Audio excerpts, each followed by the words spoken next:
We think people are lazy, but people are not lazy. People are lazy when they don't feel inspired to be doing what they're doing. So if you don't understand your people and you don't know where to put them to understand what they're actually truly great at, you have the wrong people in the wrong seats.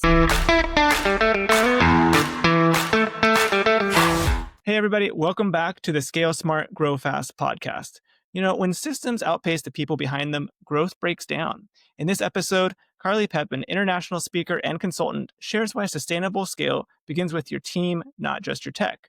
Drawing from deep expertise in human behavior and strategic growth, Carly is going to reveal how leaders can align mindset, roles, and execution to build high-performing teams that thrive under pressure and drive real results. Carly, welcome to the podcast. How are you today? I'm good. Thank you for having me, Harley. It's our pleasure. Carly, maybe you can share a little background story of what brought you to what you're doing today and helping businesses in this area. Yeah, so I grew up in a family of entrepreneurs, so I've been around entrepreneurship for quite some time, and it's been something where you have the option to, I had the option.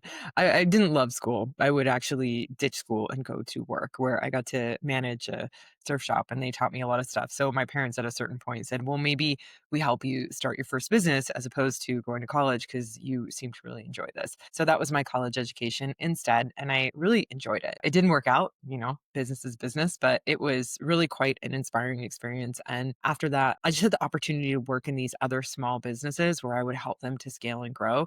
And I just remember at a certain point, I was like, why am I not doing this for myself? And that's when I decided to really get into it and go into more of the coaching and consulting version. Yeah. Awesome. Now, the one thing you've mentioned is when systems scale faster than people, that businesses stall. What does that look like in real life, and why is it such a common problem? Yeah. So basically, what'll wind up happening is when our business is scaling at an exponential rate, but our people aren't prepared for it, then they don't actually know how to step into it. They don't know what to do. And we see it on the back end of these companies that are the startups, right? These crazy startups that are like, we got to do this, we got to make this money really fast, really fast. I've got to work with a lot of executive teams in those. They're going crazy on the back end. They're trying to keep up. The communication on the back end isn't actually functioning, working. Everyone's not quite sure where they're going and what they're doing because usually that main focus is actually just creating the finances, but there's no real other goal that's tangible and everyone else is connected to. And so it's really interesting. It's not that you can't scale quickly, but if you're not scaling quickly while putting the systems in place to make sure the people are connected to what's going on, they're very confused. And it just becomes a mess on the back end of people trying to figure out what's going on, where they're going. Are they actually doing the right thing? Like, are they achieving the right thing? And they often just show up and get the job done. So it becomes a bit chaotic. What are some of the typical indicators that someone is in that situation that they might keep an eye out for and realize hey, it doesn't actually have to be this way? Yeah, you're also going to be frustrated with your employees because they're not getting things done the way that you would love to get them done. Maybe things are stalling. Maybe things are kind of getting stuck in a bottleneck that you haven't even quite seen where the bottleneck is yet. But your employees are also going to be frustrated. You'll have complaints. You'll have them, not wanting to be around, clocking in and clocking out at the exact same time every day, trying to get as many breaks in as possible. I mean, you're going to see them disengage because their job sucks right now, basically. It is what it is. Technically, they constantly are saying they want good employees and good employees, but you get good employees when you create a great environment for them to be in, and then you have people who are inspired to be there.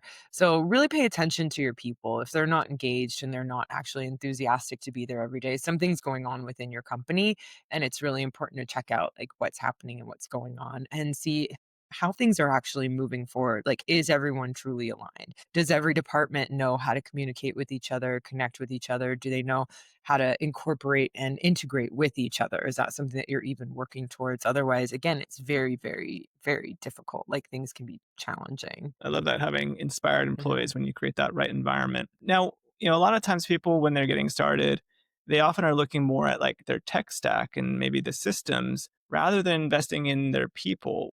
Why would you say leaders often are going down this path and not as focused on people? We forget that the people run the tech. Genuinely, that's it. People are going to run the tech. So you want great people and you want to be able to train them. I mean, we see this coming forward with AI to such a great degree. AI is still going to be run by people. The people are going to manage AI. So if you're wanting to incorporate AI into your systems, it's also helping to get the training for your people to make sure that they're running it like to the best degree possible. AI only works as good as its end user, and we are the end user. And so we forget that sometimes. Like technology is quite powerful and it's very important, but if you're not empowering your team to use the technology becomes worthless. So that's a really important dynamic. And remembering just to focus on both. Most of the clients that I have, they have educational departments. One of them is really fun. They're actually starting like their own university within the company because education is such a big deal to them, and they're going to give credits and all these extra bonuses and stuff for their employees who go and take the extra time to do some of these courses and studies and read books. It's very cool. And it's a very empowered group. Like people really want to work there. They love working there. It's great. So it's that dynamic too. It's like your technology, your company, every system that you have is only as powerful as the people in it. And so it's like, what are you doing to actually make sure that your people are also staying ahead of the curve, not just your company? Yeah.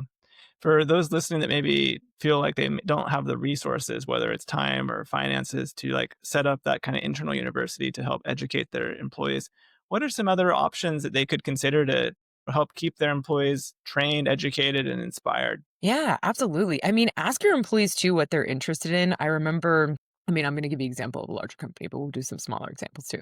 But like, I remember one of our clients, he worked at a big telecommunications company and he loves personal development. And so he just started communicating with the executive team in the company and wound up building an entire personal development like unit, and he puts on workshops and he puts on events and stuff within the company, right? So it's available if you ask, right? Then there's the other dynamic. If you're a smaller company, it's like, well, how do I do that? You can still bring in guest speakers. You might not get the best of the best and the craziest speaker out there, but you can still get local speakers who are quite intelligent and quite informed and bring people in at a significantly lower cost to your employees. You can have them do smaller workshops. Again, there's lower cost ones, there's higher cost ones. And then there's also the dynamic of online learning. There's so many different options. I'm pretty sure lynda.com is highly affordable. I haven't used it in quite some time, but I remember back in the day, I had one employee who would give us basically like training through that program. And it was really helpful because he just wanted us to excel. And then we would utilize that system to be able to excel. And when I went to another company, I was like, hey, let's use this. And she brought it into our system as well. And the employees really appreciated having the extra education, just having access to something like that. And there's larger courses too you can take, the Harvard Business School online, like they have stuff. There's a ton of online universities now that are doing a lot of different business courses and classes. So when we think about it, the possibilities are endless. Even the disc is pretty cool too because I'm a disc facilitator, but a lot of the individuals who was in the disc facilitation were actually part of companies that just wanted the person who was really inspired by it within the company to lead instead of bringing someone on the outside. So there's so many different options of how we can educate our people at so many different price levels. And sometimes it's you, by the way. One of my clients loves teaching, obsessed, obsessed. So he is the teacher. He learns it, and then he actually does mini workshops with his teams that are usually about 3 hours, and his team loves it. And they'll dive in, and they actually stay late. It's really funny because they love it so much that sometimes it goes way beyond the normal time, and he's like, "I could keep going. Are you guys okay? Because it's getting really late." And they're like, "Yeah, yeah, yeah, keep going." And it's like, "Okay." That's how much they enjoy it. So, yeah, there's also that option too. If you love teaching, like, you could be the one to do it. Absolutely. Well, Carly, you mentioned DISC. Can you maybe explain what Mhm. that is to our audience that maybe hasn't heard of that before? Yeah, DISC is a personality assessment profile. I really enjoy it. I like it because there's a lot of personality assessment profiles, but I do not believe in boxing ourselves up into one box. So the thing that I love about DISC is I'll focus on individuals like utilizing it specifically for their workplace environment to see how you show up in the workplace so that you can figure out how to integrate yourself with other people, how to communicate better, how to go through conflict better, right? It's really actually important in businesses to be able to be conflictual. That's one of the things that I do a lot of training on because if you're just showing up every day and being a yes person, a lot of stuff's going to fall through the cracks. And your executive team is going to appreciate the no person to a greater degree, but being able to understand how to communicate to people because everyone has these different personality types is really helpful. But like I said, I love it because, in a sense, where we do have these specific personality types that we show up as, that's not always who we are. Like, we technically are every part of that system. Like, we display everything. And we just might have something more prominent at work than we have at home. Right. So I like that it's very clear on that human behavior side. So it's been one of the tools that I've been able to utilize to help individuals, employees, leadership teams kind of come together in the workplace to a greater degree and understand each other. I've really enjoyed it. Yeah. So, speaking of that human behavior, what are some additional ways that understanding the human behavior can help the leadership team scale more sustainably? Yeah, so when you understand who people are, what they do, what they love, what they appreciate kind of dynamic, there's another assessment that I do, which I actually have on my website. So this one's the values determination. And that's the core understanding of who you are and what you invest the most time and energy in. It's basically our life purpose in a sense, right? So it's a questionnaire to understand that dynamic. If you have someone who loves health and fitness and then they love their family, right? And they love traveling, and you're upset because they're not engaged at work, well, do they even understand like how their job is helping them with that, right? No, they don't. Like they have no idea. And so part of that too is like understanding what's important to people. If I have someone who's really invested in travel and then I know that they love travel and they're obsessed with travel, right? And I have an opportunity within the company that they could go travel and there's a job for that, I'm going to put them in there. I'm going to say, "Hey, what do you think about this? Is this like a job for you?" And so it's kind of understanding what's important to people because that person who loves travel will be most engaged in the thing that they love. And it's really quite fascinating because we think people are lazy, but people are not lazy. People are lazy when they don't feel inspired to be doing what they're doing. So if you don't understand your people and you don't know where to put them to understand what they're actually truly great at, you have the wrong people in the wrong seats. Right. And so you really want to work on understanding people, understanding their strengths, understanding their personality so you could get them in the right seats. Because once you put them in the right seat, they're the best employee on the planet. And even better, they love what they're doing. That's the kicker is, I've been at companies where you walk in and people hate their jobs and they hate what they're doing. And I really love business and I love working. So working in those companies was hard for me because even if it was a volatile environment, I still was enjoying my job and I couldn't get things done. There were companies that I left because I was frustrated that I couldn't get things done, that the other employees were so disengaged, that they hated their jobs, that I'd go and I'd be like, this is the thing, this is the goal. Why are we not working towards this? I don't want to, this or that. Like, I don't want to be here, all this crap. Right. And I would quit because of those reasons. And so you'll have an A player and they're not going to stay. No A player will ever stay in that company because they want to reach the goal. They want to get it done. And I have multiple executives that I've worked with that have quit working at companies because they cannot go be high achievers in the company because other people are disengaged and not happy. So the importance of having, again, the right people in the right seats gets them inspired, which increases your cultural dynamic of having this really inspiring culture to work for. And then they become A players, and you can attract more A players to come in because they're high achievers. They want to get stuff done. And now they have a team around them that's inspired to do so. It's really important. So it sounds like there could be situations where, a leadership team might be considering letting someone go or being very frustrated with an employee because they are not performing. They feel like, hey, they're not an A player, but it could just be a mismatch of those values and their personality. And there's an opportunity for them to become an A player with the right role. What are some like tips or strategies the leadership team can use, once they have the values and that behavior to help align those roles with those behaviors and values? Yeah, and it's to check in if someone's really worth saving, too. There's also some people that just don't fit with the company. But if you're looking at them and you're like, "We really like this person, but they're not performing as we thought they would," right? It's to check in and see why aren't they performing. Ask them some questions. At this point, like, when I'm working with companies, we like to also put in KPIs to track on a regular basis, job scorecards and stuff so that you already have a lot of these answers. If you don't have the answers, it's actually checking in. They might have a gap within their job that they're not understanding how to do something. It could be an educational component. It could be a technology component. It could be part of their team and that component. Like we don't really know if you're not tracking it, right? That's why we suggest doing the job scorecards and we get those integrated so that you have that knowledge and information to see what the real gap is. Because if the real gap is the person and you're like, but this person is really excelling when they're connecting with this team, when they're connecting with marketing, right? And it's like, well, why don't we focus here and see what they can do in this department as opposed to putting them here. And then we check in with them too. You ask them the question, like, would this be inspiring to you? And usually it's going to be a yes. I just worked with someone, she loved the company she worked with, right? Loved the company she worked with, but she didn't like the role they had given her. And they really liked having her as a teammate, but she was frustrated again because she said, I just am not performing at the level I know I can. And I asked her, I said, well, what would help you to perform that way?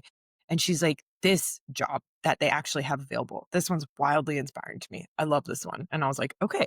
And then we sat there to position her to be able to apply for that job inside the company and negotiate her transforming from one position to another, which they genuinely like let her do because at the core of it, she said, listen, like I'm not doing as good of a job as I can do. I want to do better. It's making me crazy. And when an employee comes to you and says that, you're like, whoa, like maybe we do give them the chance here, right? Like they want to do better. And so really paying attention to like what's important to them, where they're excelling, like what they're amazing at and what they suck at in a sense. Because if we keep making them do stuff that they suck at, like they're not going to excel. And sometimes they have extra things that they might have been hired for the thing that they're inspired by, but you put on a ton of other things with them. So it's having these check-ins and having these conversations to make sure that they're also not overwhelmed and overburdened with things that they wouldn't have even signed up for in the first place. It happens a lot. This is why when I'm working with like companies, we put a lot of tracking dynamics in.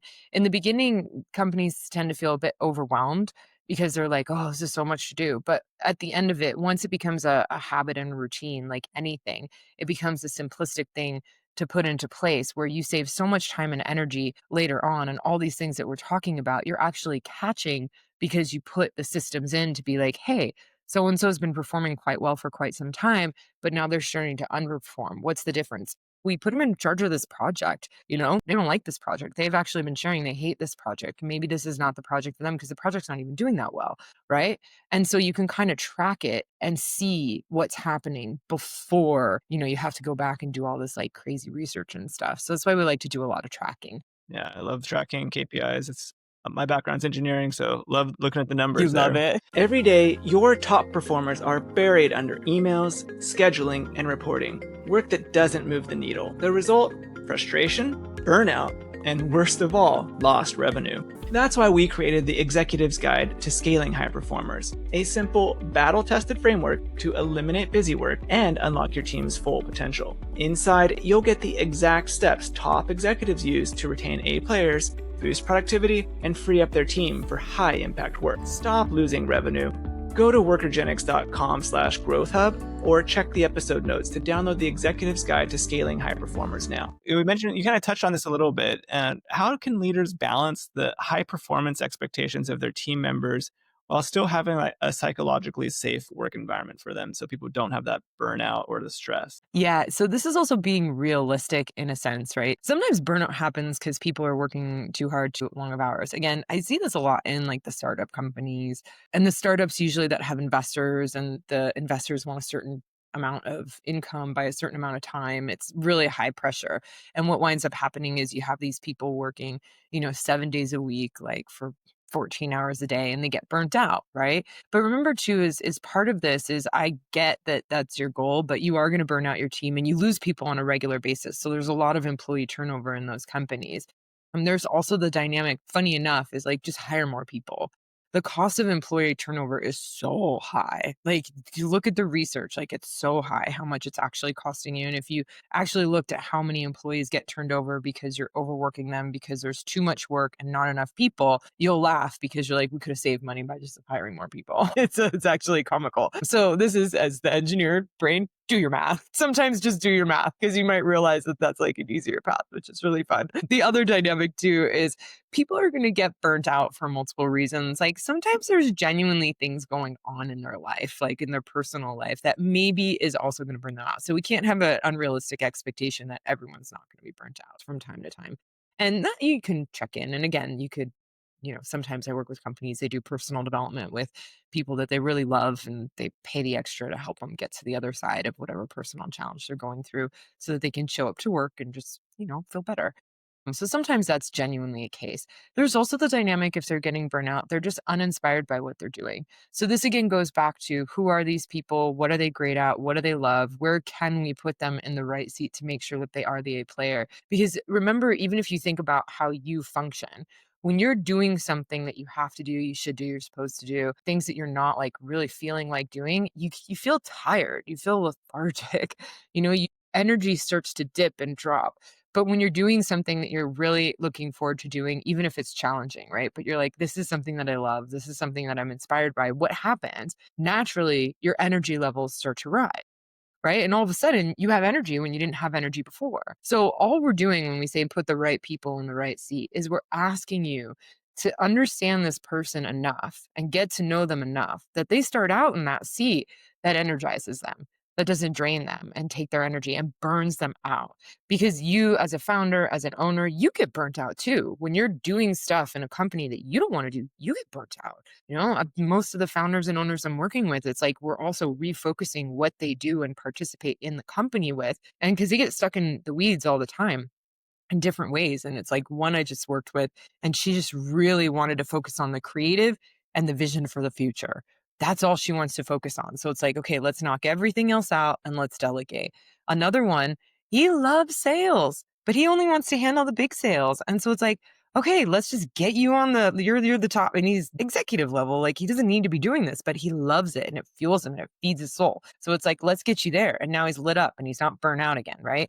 So it's really understanding like what do you love and what's important to you, and how do we get that space for you in the company? Because even at executive level, if you're not in the right seat and doing the right things, you get burnt out. Yeah, you mentioned, starting to delegate things. When would you say is the right time or some signs when it is time for that executive team or even those high performers that are in the right seats to start delegating, or maybe time to get them like an executive assistant to handle some of those things to keep them in those zones that is what they really love doing? It happens faster than people think, and it's when the burnout comes. So you'll start to get burnt out by your business because you're just doing too much and you're managing too much, right? And that's when it's really time to start getting people in to delegate to. And it's really important because if you get burnt out, you link it to the entire business when it's not actually the entire business. It's usually just a few things. And so then you'll drop out of your entire business and slow things down, and business slows down and you're not as engaged. And then all of a sudden your vision gets farther and farther away, right? It's reality as opposed to like, well, what are the things that are burning me out? What do I not need to do anymore?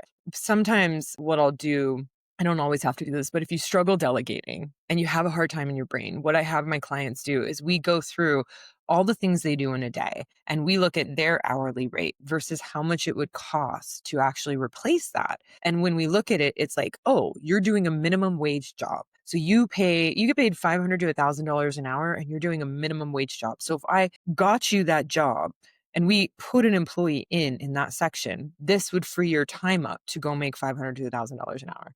And it's like, can you do that? Like, would that be doable? And when they see it and it really clicks, they're like, why am I doing this? And I'm like, I don't know. Why are you doing this? Let's get you some help. And it's really nice because it's funny. Once they do, you'll get a bit hooked on it in a beautiful way. And all of a sudden, it's like the assistants come in. And then all of a sudden, you're hiring your accountant. I just had one who's like, why don't we have a lawyer in our company yet? I was like, I don't know. Like, you're a $60 million company. Like, why don't you have a lawyer? You're juggling lawsuits all the time. Right. And so it's like, okay, let's work on that dynamic. And so you'll really wind up learning what you love to do, what you don't have to do, what you can delegate. And amazingly, that will free you up to do the highest revenue items in your company, in your business, because you're not meant to be in the weeds. It's so important. And just paying attention to it step by step. And you'll notice too, because you'll start getting burnt out. The second you get burnt out, it's not a good thing or a bad thing, it's feedback. And it's like, okay, what am I getting burnt out by? And how do I actually find a way to delegate that? I Yeah. remember a company I used to work for many years ago. One of the co-founders would be seen in the kitchen many times, cleaning the kitchen, cleaning out the fridge, and it was just like, you can hire a Stop. cleaner. Like, there's so many other amazing things you could be doing. One question I had too was, is there like we talked about ownership and accountability a little bit earlier. I want to touch on that again. Do you have tips or strategies that you've seen work really well to foster true ownership and accountability within the team? Yeah, absolutely. So for that one, we actually have these group workshops that we'll do. And the survey that I have online, the questionnaire where you can understand your purpose, what we'll do is we'll actually have the whole group of employees do that dynamic. Then we have them list all their job opportunities. And then we actually have and ask them how these job opportunities that they have, all the jobs and tasks they do to their day are aligned with what they love, right? And it's funny because this could be a hard thing to think. Like, let's say someone's doing data entry, but they love doing health and wellness, right? Like, health and wellness is their like main goal. So we sit there and we help them answer this question. How does due to data entry during the day help you with your health and wellness? And we ask them over and over again until we get the answers. And the amazing thing is when you make the link, you see a part of the world that you just have not seen yet. It's there. You just haven't asked the question to see it. And then when you can see that you sitting and doing data entry through the day is going to help the thing that's most important to you, you're like, whoa, this is cool. This is amazing. And I remember doing this one time. I still was working at this company and we were a small company and we had just moved. And somehow I was the person who just like, it was like, if someone didn't want to do it, it just fell on my shoulders. Like, oh, Carly will figure it out. Carly will do it. So I had to build furniture. And I was like, gosh, I hate building furniture. So I sat there and I linked in my brain, like how building furniture helped me with my vision, mission, and purpose. I got a tear of inspiration on it. And for the next like 2 weeks, I was just building furniture and I had a great time. Like it was really inspiring. It was hysterical. And so when you make the links, all of a sudden you go in and your conscious, subconscious mind knows that this is on the way to what's fulfilling to you. And the cool thing is like, when I think about this, this is us giving our employees permission to be inspired at work, to be fueled at work, to actually show up and do something that they love and love what they do and like look forward to being there on a day to day basis. So that's the kind of dynamic that we take, which the personal example is really fun because building furniture usually sucks. But I bring that into a group environment so we can have employees do the same thing for each job task and then also for the mission. So they feel really aligned. So it's really cool. We usually do that on a quarterly or bi-yearly basis. Love that. Now, for leaders who are feeling stuck or maybe unsure how to scale without burning out their teams, what would you say would be the first step they should take? Yeah, definitely making sure they have the right people in the right seats. The right people in the right seats. And this is interesting because when we think about moving forward and scaling our business, there are going to be times where it's pretty chill and it's a normal day, but there's also times where we have sprints, right? So we can't have the unrealistic expectation that we're not going to occasionally have like a hustle within the company, right? But if someone's inspired by what they're doing, they'll naturally engage in that hustle. They'll naturally start to move forward. And I saw this a lot in the fashion industry, like when I connect with people in the fashion industry, because there's times where they're still pretty hectic. There's a lot going on, a lot of timelines. However, there's times when it's like, whoa, this is go time. But when the individuals are inspired, they're not complaining to me when I meet up with them about like spending extra time at work. They're not complaining. They're like, yeah, I just had this project. This season is ending. So we're trying to get this launched. And they're like, so I just had to stay extra time. And it's like, sorry, like I'm a little tired today. And it's like, no big deal. Right. But they're not even upset that they had to do it. It's just a normal part. They don't feel burnout. They don't feel overwhelmed. They're aligned and they're in the right seat. They love what they do. Right. So it's really important. Make sure you have the right people in the right seat because then they're engaged in something that's important to them. And then they're going to feel more inspired if you have a time when there's a sprint, as opposed to just having this unrealistic expectation that they just need to show up. They don't have to show up. And if you make them show up and they don't want to show up, they'll just quit eventually and find another company that's more aligned for them. And I've seen that as well. I've seen one company, she's great, by the way, this executive that I work with, she's awesome, but they've really got her in the wrong seat, genuinely. And she's getting really burnt out. And she's trying really hard to get herself in that seat in this company because she likes the company overall, but they're not really pushing it. And so she's already looking for something else. She's going to be out the door because she is getting burnt out. She doesn't want to be doing the things that she's doing. She can't engage in things that are inspiring to her. And so even during the hustle time, she's like, I just don't want to do it anymore.